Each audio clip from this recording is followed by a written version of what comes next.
अस्सलाम वालेकुम नाजरीन, ये कहानी एंड तक सुनिएगा। चंद्रदेव नाम का एक राजा रियासत चंद्रपुर में राज करता था। उसकी रियासत में सभी खुशहाल थे। आसपास के सभी राजाओं और राया की ज़बान पर उसी का नाम था। सब उसकी तारीफ किया करते थे। राजा चंद्रदेव भी बड़ा खुश मिजाज और उम्दा शख्सियत का मालिक था। उसकी रियासत का कारोबार नहायत ही खुश असलूबी से चल रहा था। राजा का मामूल था कि वो सूरज गरूब होने पर सादा आदमी के लिबास में बेस बदल कर अकेला बाहर निकल जाया करता था। अकेले घूमते फिरते अपनी राया और रियासत की खबरगिरी कर लिया करता था। एक दिन क्या हुआ कि राजा अपने मामूल के मुताबिक सूरज गरूब होने के बाद घोड़ा बग्गी में सवार होकर रियाया की खबरगिरी के लिए निकला तो घूमते फिरते बहुत दूर निकल गया। रात भी बहुत बीत गई थी। हर तरफ सुनसान दिखाई दे रहा था। घोड़ों की टापों के अलावा दूसरी कोई आवाज सुनाई नहीं दे रही थी।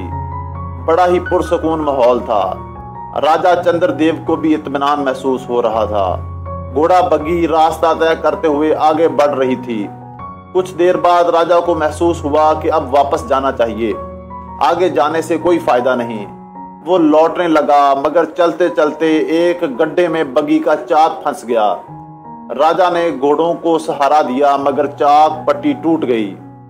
पट्टी के टूट जाने से खड़ाम खड़ाम की आवाजें होने लगीं। अब उसे कैसे दुरुस्त किया जाए? कुर्बो जवार में कोई बस्ती भी ना थी। ऐसी हालत में किसी न किसी तरह एक गांव के करीब उसने बग्गी रोकी। गांव के नुक्कड़ पर ही एक लोहार की दुकान थी। लोहार कंबल ओढ़े हुक्का पी रहा था। करीब ही कुत्ते ऊँघ रहे थे। बकरियां बैठी हुई थीं। लोहार की भट्टी और धूकनी दोनों खामोश थे। कौन हो तुम? इस वक्त यहाँ कैसे? लोहार ने बग्गी वाले से दरियाफ्त किया। मैं एक मुसाफिर हूँ। रास्ता चलते हुए इस बग्गी के चाक की पट्टी टूट गई। बड़ी मुश्किल हो गई है। ये पट्टी दुरुस्त कर दो। राजा ने कहा, भले आदमी, अभी कैसे मुमकिन है? दुकान तो बंद हो गई है। काम करने वाले भी घर चले गए हैं। भट्टी बुझ गई है। अब तुम ही बताओ, मैं अकेला क्या कर सकता हूँ? कुछ भी करो, चाक की पट्टी दुरुस्त होनी चाहिए। तुम्हारा बड़ा एहसान होगा। राजा ने आजिज़ाना लहजे में कहा, ठीक है, मैं भट्टी जलाता हूँ, मगर तुम्हें धूकनी चलानी होगी। धूकनी चलाने के लिए कह रहा हूँ, इसलिए शर्म महसूस नहीं करना। किसी भी काम में शर्म नहीं करना चाहिए। फिर इस वक्त तो इसके अलावा कोई चारा नहीं, लोहार ने समझाते हुए कहा।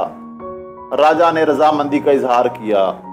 एक आम लोहार की जुबान से ऐसे कीमती अल्फाज सुनकर राजा को खुशी हुई। काम करने का जज्बा पैदा हुआ। फिर लोहार ने भट्टी जलाई, काम के औजार निकाले, काम शुरू हुआ। राजा धूकनी की जंजीर खींचने लगा। राजा चंद्रदेव जिंदगी में पहली बार एक आम मजदूर की तरह मेहनत का काम कर रहा था। वो पसीने से शराबूर था।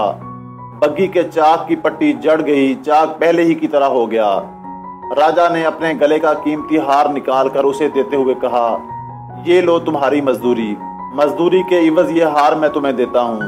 हार देखकर लोहार हैरत ज़दा हो गया और कहने लगा, मेरी मजदूरी इतनी नहीं है। मेरे काम में तुम्हारा भी हिस्सा है। अभी देने को तुम्हारे पास कुछ ना होगा तो बाद में दे देना, मगर हार क्यों देते हो?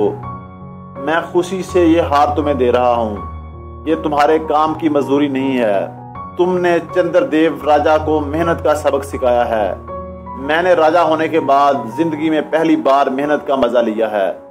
मैं खुश हूँ, इसलिए ये हार तुम्हें इनाम के तौर पर दे रहा हूँ। ये कहते हुए राजा बग्गी में सवार हो गया। घोड़ों को चाबक लगाया और थोड़ी ही देर में उसकी बग्गी नजरों से ओझल हो गई। लोहार हैरत और तअज्जुब की मूरत बना खड़ा था। उसे यकीन ही नहीं हो रहा था कि उसने राजा से मजदूरी करवाई है। थोड़ी देर बाद उसे होश आया तो वो दिल ही दिल में राजा को दुआएं देने लगा।